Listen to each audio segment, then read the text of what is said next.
I'm the first one to talk tonight who doesn't have a PhD in some art form that inspires and encourages people and instructs them and makes this a better planet. I come from the world of journalism. I ask questions until either time is called or someone runs away from me. I'm very proud when that happens. I I'm struck that I'm talking about this particular issue when yet another unarmed black male body was gunned down by a policeman. In South Carolina, there is a murder charge so far. Pardon my skepticism. I am going to wait and see what happens. But a policeman in larger American context is a protector. He is one granted by the state to be considered above reproach, above suspicion, above question. And many black people in this country once held, and some still hold, similar opinions of doctors and medical professionals. U.S. history has within it a number of examples of how non-white bodies in general, black bodies in particular, have been denied the autonomy of self. From the literal enslavement and ownership to the Jim Crow era segregation, which in many cases made it illegal for, say, a black woman to claim that she had been raped, made it illegal for her to go to court in many states and charge such a thing. It made it near legal, depending on where you lived. And I am glossing this over because this is an illegal talk. But it really did. The de facto Jim Crow segregation that relegated black Americans to little better than the status they endured under enslavement was such that the black body in America has always been considered to belong rather to larger society. Even today in some places it's nearly legal to kill a black person, a brown person. So, in America, yeah, if at any point you're feeling good, just let me know. So black people in America have tended to mistrust the systems and the government, which views their lives and their bodies to be convenient or commodities.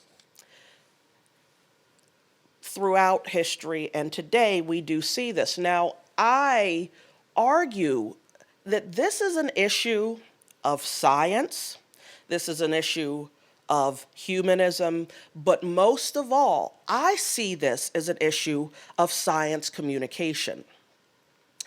The question that I'm considering is, you know, souls, not bodies. Why is it that you don't see very many African American people choosing to donate their bodies after death to research?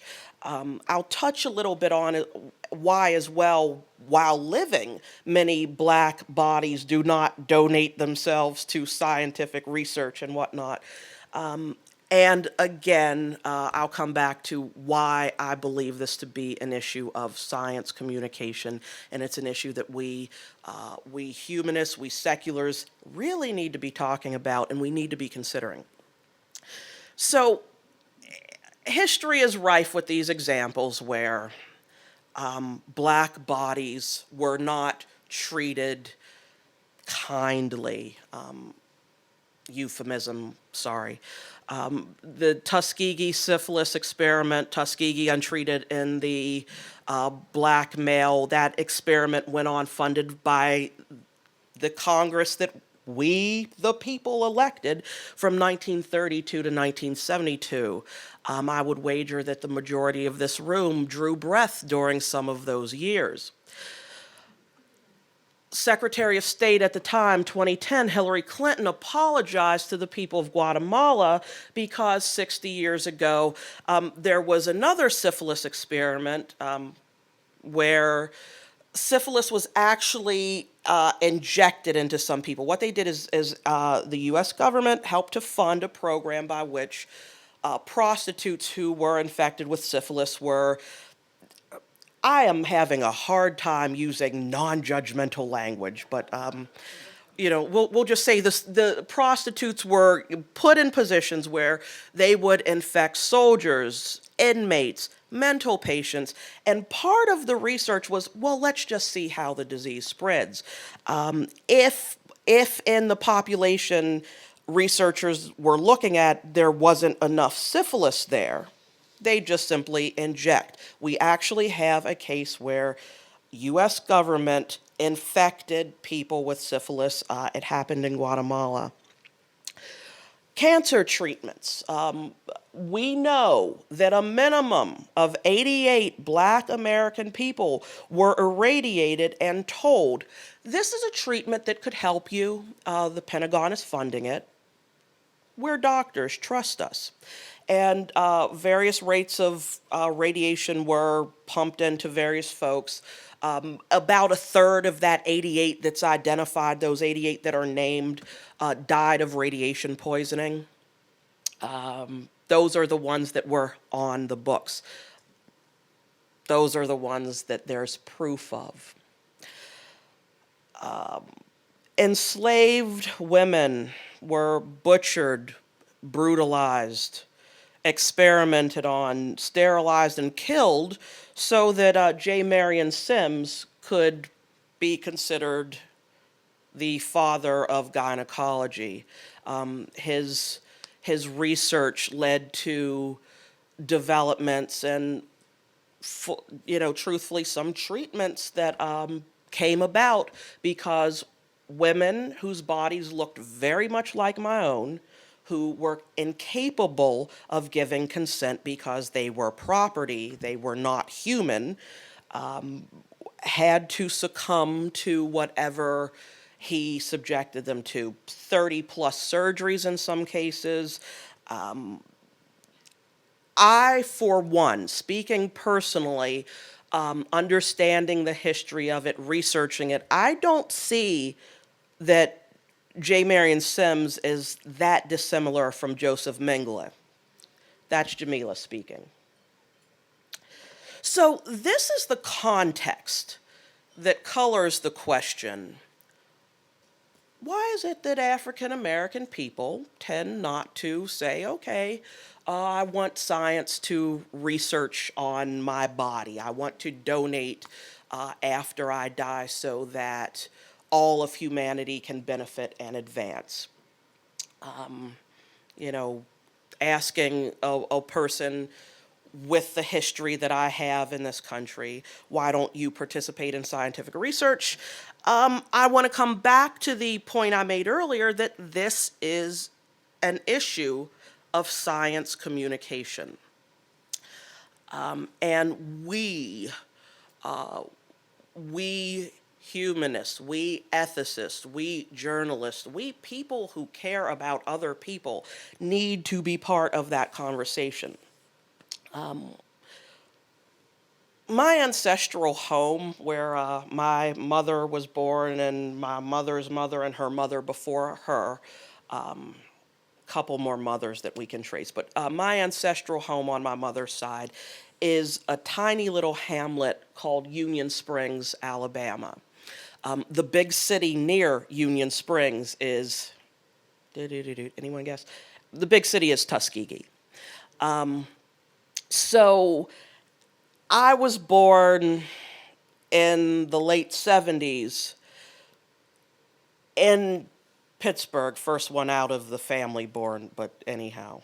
I was literally able to touch people who knew people in that experiment. It wasn't removed from my family history. It was my family history. It wasn't conspiracy theory, it was what happened to named person related to me. It's easy for some people to say, well, that's ancient history. I was born at a time where the Pittsburgh Steelers had an iron curtain and they were unbeatable, and that wasn't ancient history to me. That was the history of Go Steelers. That's your uncle who had this horrible thing take place. It's siblings day today, and I want to talk about my baby sister for a minute. She's the one of us that actually hit 6 feet tall. She is an graduate of Tuskegee University. Now she's an epidemiologist, and she holds a master's of public health. She's a health researcher.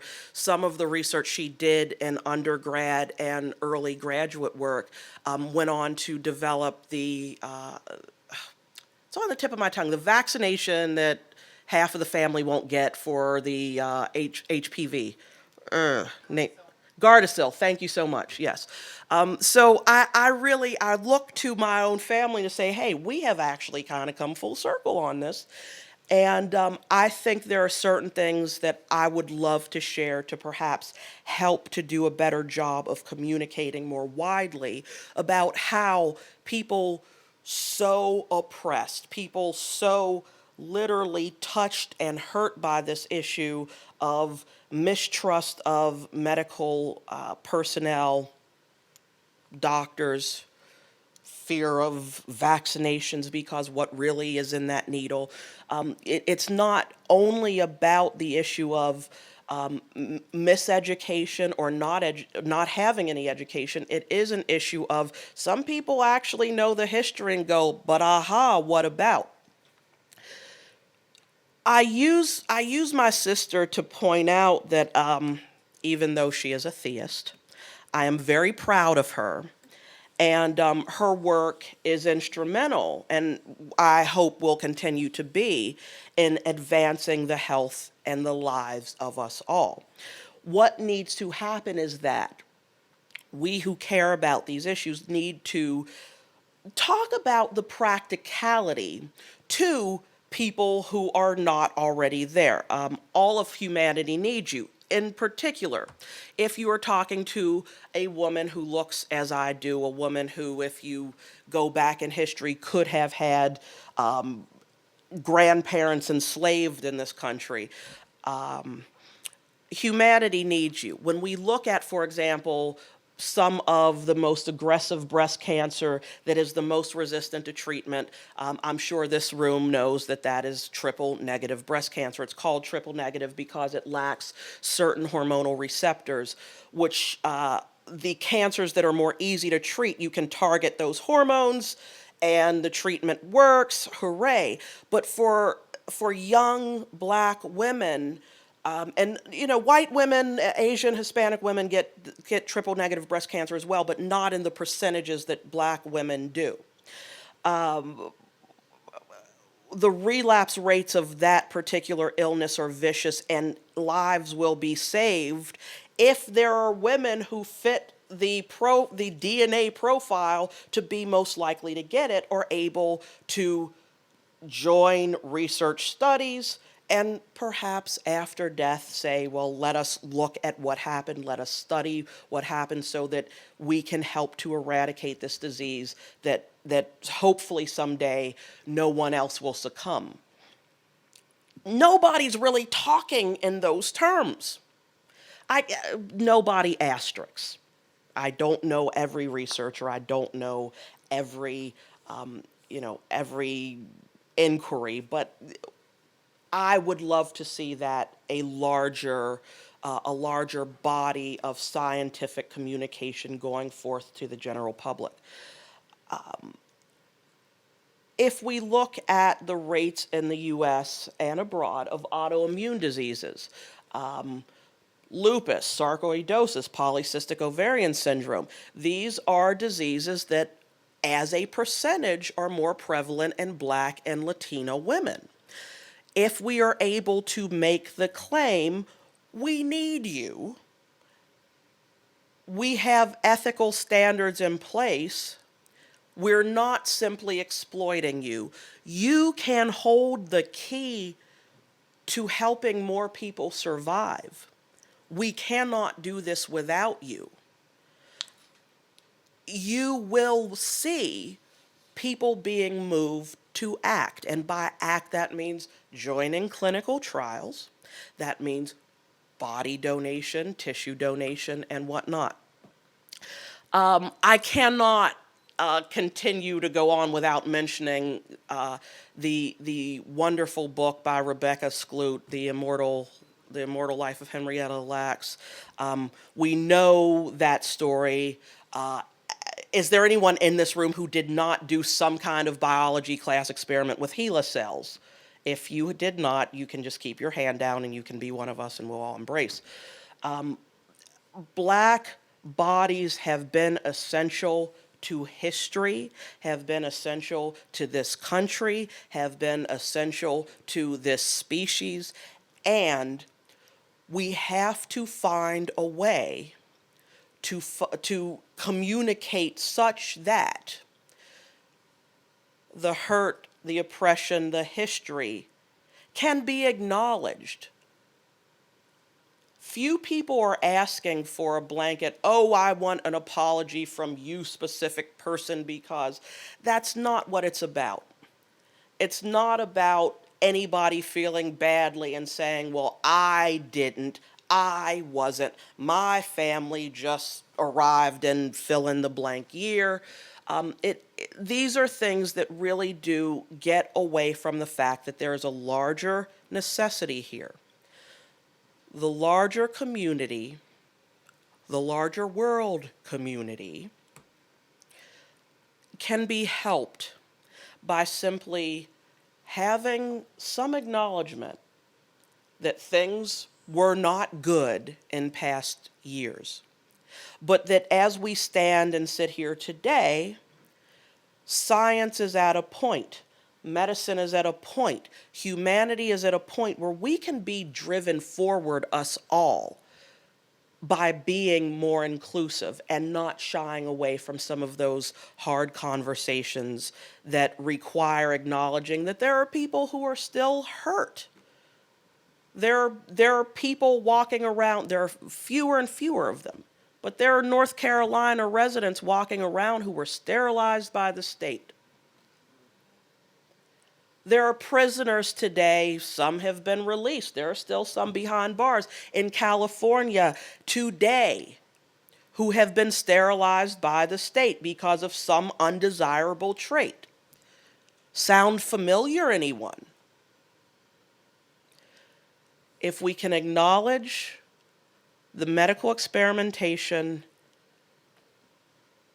if we can acknowledge the medical brutality that happened in the camps in Nazi Germany, and we can understand that that is a horrible blight on humanity, that there were other people who also suffered medical indignities, and that is a euphemism too, that are medical blights on humanity, that we can acknowledge and we can empathize with, and we can hold out our hands and say, yes, yes, it was horrible, yes. There was a time where you did not have consent. Yes, there was a time where your body was not autonomous. Humanity needs you. I think that's also a conversation that we could have with U.S. policing, but that's for another time, my friends. Thank you.